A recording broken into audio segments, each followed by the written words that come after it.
नमस्कार दोस्तों, इस वीडियो में हम आरआरबी ग्रुप डी के सभी पोस्ट के बारे में डिटेल में चर्चा करने वाले हैं। अगर आप भी रेलवे ग्रुप डी का फॉर्म भरना चाहते हैं और पोस्ट प्रेफरेंस को लेकर कंफ्यूज हैं कि कौन से पोस्ट को ऊपर रखें और किसको नीचे रखें, तो इस वीडियो को लास्ट तक देखिए। इस वीडियो को देखने के बाद आपके सभी डाउट क्लियर हो जाएंगे। रेलवे ग्रुप डी में टोटल 14 पोस्ट है।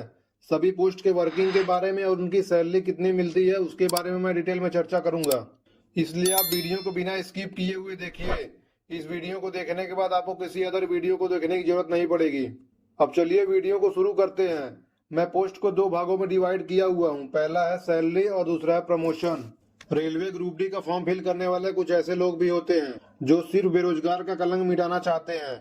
उनकी एक बार नौकरी लग गई तो सिर्फ वही लाइफ टाइम एक ही नौकरी करना चाहते हैं, जिससे उनके लाइफ को जीने के लिए हाई सैलरी की जरूरत पड़ेगी।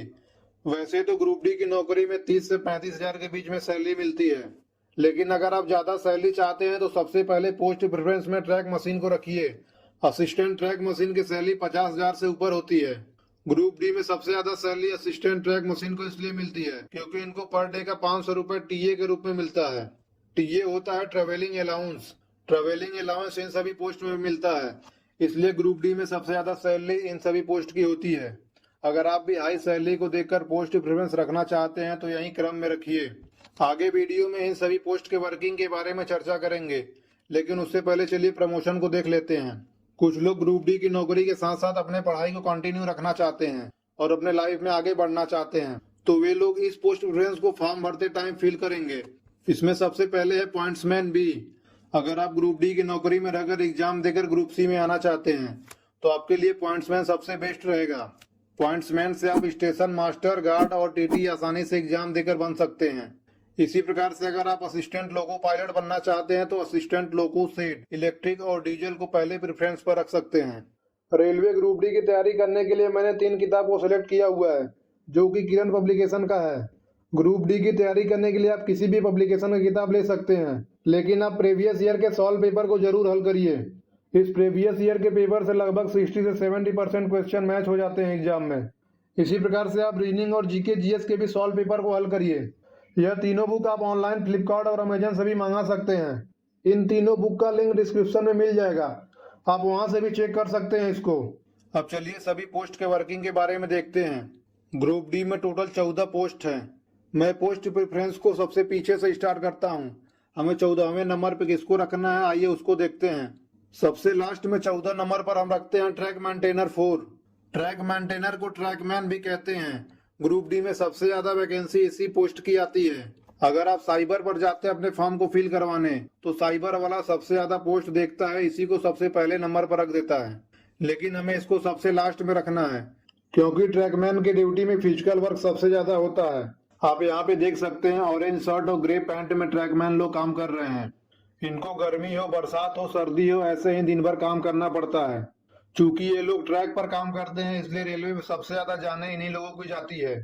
वैसे तो इनकी ड्यूटी दिन में होती है, लेकिन सर्दी में इनकी ड्यूटी नाइट पेट्रोलिंग के लिए लगती है, इसलिए ये जॉब बहुत ही हार्ड है, इसलिए इसको सबसे लास्ट में रखिए।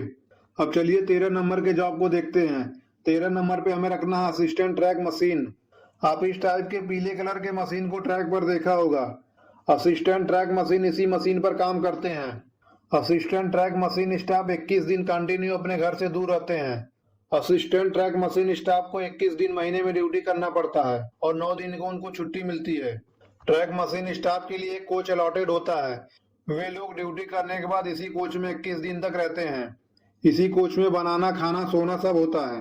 ट्रैक मशीन स्टाफ को 21 दिन का 600 रुपए के हिसाब से टीए मिलता है, इसलिए ग्रुप डी में सबसे ज्यादा सैलरी इसी पोस्ट की होती है। यह पोस्ट लड़कियों के लिए बिल्कुल भी सही नहीं है और इसमें अपनी फैमिली को भी लेके नहीं रह सकते आप, इसलिए इसको 13 नंबर पर रखते हैं। अब चलिए नेक्स्ट देखते हैं असिस्टेंट टीआरडी। टीआरडी मतलब होता है ट्रैक्शन एंड रोलिंग डिपार्टमेंट। इनका काम होता है अगर कहीं नए लाइन पर वायर बिछाना हो या यह बिजली का तार कहीं से टूट गया हो तो उसको ठीक करना होता है। ये गाड़ी जो दिखाई दे रहा है इसको टावर वैगन कहते हैं। इसी गाड़ी में बैठकर अपने स्टेशन से बीच सेक्शन में आते हैं। मोस्टली इनका काम दिन में होता है, लेकिन अगर कभी इमरजेंसी में कोई तार टूट गया हो तो उसका रिपेयर करने के लिए ये रात में भी आते हैं। इनको भी अपने स्टेशन से जहाँ पे इनकी पोस्टिंग होती है उससे कहीं दूर अगर जाते हैं तो उनको टीए मिलता है, इसलिए इनकी सैलरी बाकी ग्रुप डी कर्मचारियों से थोड़ा सा ज़्यादा होती है। इसको हमने 12 नंबर पर इसलिए रखा हुआ है क्योंकि ऊंचाई पर काम करना जमीन पर काम करने से थोड़ा सा कठिन होता है और इनको बिजली का काम करना पड़ता है। वैसे तो बिजली काट कर ये काम करते हैं, लेकिन कभी कभी शॉर्ट सर्किट में ये घायल भी हो जाते हैं, इसलिए जॉब थोड़ा सा रिस्की है। अब चलिए अगले पोस्ट को देखते हैं। अगला है असिस्टेंट ब्रिज। रेलवे के ब्रिज का मेंटेनेंस करना तथा इस पे बिछी हुई लाइनों का मेंटेनेंस भी इन्हीं के द्वारा किया जाता है। इनको भी ऊंचाई पर काम करना पड़ता है, इसलिए इनका भी जॉब थोड़ा सा रिस्की रहता है। इनका भी जॉब जनरली दिन में होता है और इनको एक स्थान से दूसरे स्थान तक जाने के लिए टीए मिलता है, इसलिए इनकी भी सैलरी थोड़ी सी ज़्यादा होती है। इसमें नेक्स्ट है असिस्टेंट पीवे। जब कभी भी पटरी टूट जाती है तो उसको वेल्डिंग करने का काम पीवे का होता है। आप यहाँ पर देख सकते हैं 2 पटरियों को जोड़ने के लिए थर्मिट वेल्डिंग यहाँ पे किया जा रहा है। इस प्रकार की वेल्डिंग असिस्टेंट पीवे ही करते हैं। और कभी कभी पटरी में गड्ढे भी पड़ जाते हैं, इसलिए उस गड्ढे वाले पटरी को काटते हैं और नया पटरी वहाँ पे लगाते हैं। ये काम भी यही असिस्टेंट पीवे ही करते हैं। असिस्टेंट पीवे का काम भी जनरली दिन में ही होता है, लेकिन अगर कभी रात में रेल टूट गया तो उसको मरम्मत करने के लिए जाना पड़ता है। नेक्स्ट पोस्ट पे रखना हमें assistant TL and AC. TL and AC का मीनिंग होता है ट्रेन लाइटिंग एंड एसी। इनका काम होता है अगर कभी ट्रेन में लाइट नहीं जल रही है या एसी काम नहीं कर रहा है तो उसको रिपेयर करने के लिए ये ट्रेन में सफ़र करते हैं। ट्रेन में एक टेक्नीशियन होता है जिसका हेल्पर ग्रुप डी के कर्मचारी होते हैं।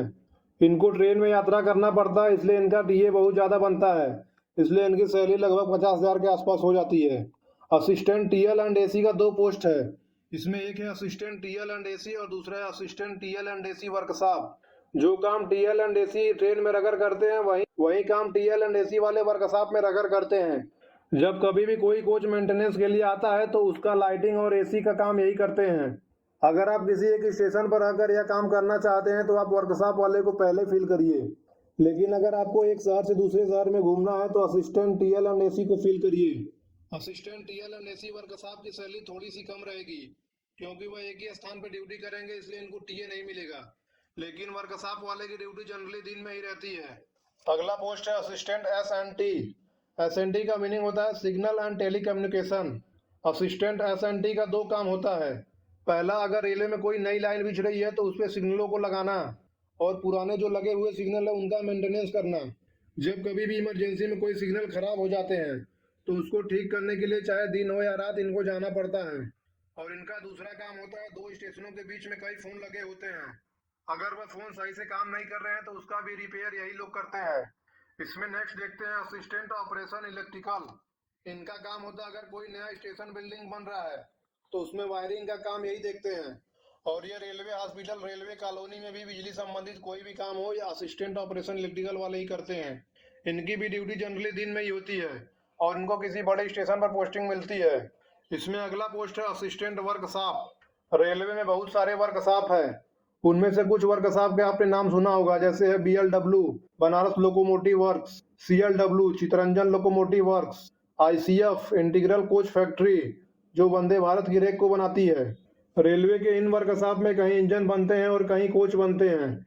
अगर इसमें आपको पोस्टिंग मिलती है तो इनका ड्यूटी केवल दिन में ही होता है और नेशनल हॉलीडे पे छुट्टी भी रहती है। वर्कशॉप वाले जितने भी पोस्ट हैं उन सभी पोस्ट को लड़कियां भी भर सकती हैं। इसमें अगला पोस्ट है असिस्टेंट लोको सेट डीजल। इनका काम डीजल इंजन का मेंटेनेंस करना होता है। जैसे हम अपनी गाड़ी को कुछ निश्चित किलोमीटर चलाने के बाद सर्विस करवाते हैं, उसी प्रकार से इंजन का भी सर्विस होता है। 45 या 60 दिन के बाद इंजन का मेंटेनेंस होता है। उस इंजन का maintenance assistant loco set staff करते हैं। असिस्टेंट लोको सेट में एक है डीजल और दूसरा है इलेक्ट्रिकल। इलेक्ट्रिकल वाले इलेक्ट्रिक इंजन का मेंटेनेंस करते हैं और डीजल वाले डीजल इंजन का मेंटेनेंस करते हैं। इन दोनों में इलेक्ट्रिकल को ऊपर रखिए और डीजल इंजन को बाद में रखिए, क्योंकि इलेक्ट्रिकल इंजन का मेंटेनेंस करना डीजल इंजन के मेंटेनेंस करने से थोड़ा सा बेहतर होता है। इसमें अगला है असिस्टेंट कैरिज एंड वैगन। इसको शॉर्ट में CNW भी कहते हैं। इसमें कैरिज मतलब होता है सवारी गाड़ी और वैगन मतलब होता है माल गाड़ी। असिस्टेंट CNW स्टाफ सवारी गाड़ी और माल गाड़ी के डब्बों का मेंटेनेंस करते हैं, जैसे कि उसमें कोई पार्ट टूट कर लटक तो नहीं रहा है या उसके ब्रेक सिलेंडर काम कर रहे हैं या नहीं काम कर रहे हैं, और गाड़ी में प्रॉपर ब्रेक लगना और रिलीज होना भी चेक करते हैं। इसमें एक होता है रोलिंग परीक्षण। जब कोई गाड़ी रोलिंग करते हुए जाता है तो उसको देखते हैं कि कोई पार्ट टूट के लटक तो नहीं रहा है, उसमें भी इनकी ड्यूटी लगती है। असिस्टेंट CNW का पोस्टिंग बड़े स्टेशनों पर होता है और इनकी ड्यूटी दिन और रात दोनों में होती है। असिस्टेंट CNW पोस्ट लड़कियों के लिए बेस्ट होता है इस पोस्ट को आप ऊपर रख सकते हैं। पोस्ट प्रेफरेंस में हमें सबसे पहले पॉइंट्समैन बी को रखना है, क्योंकि पॉइंट्समैन की 3 साल की ड्यूटी कंप्लीट होने के बाद डिपार्टमेंटल एग्जाम देकर इनको स्टेशन मास्टर गार्ड और टीटी बनने का मौका मिलता है। इनकी ड्यूटी होती है स्टेशन से गुजरने वाले सभी ट्रेन को ये झंडी दिखाते हैं, और कभी कभी इनको शंटिंग वर्क भी करना पड़ता है। शंटिंग वर्क होता है जैसे किसी गाड़ी से किसी इंजन को अलग करना या जोड़ना, शंटिंग वर्क कहलाता है। इनकी ड्यूटी कभी कभी गेट पर भी लगती है।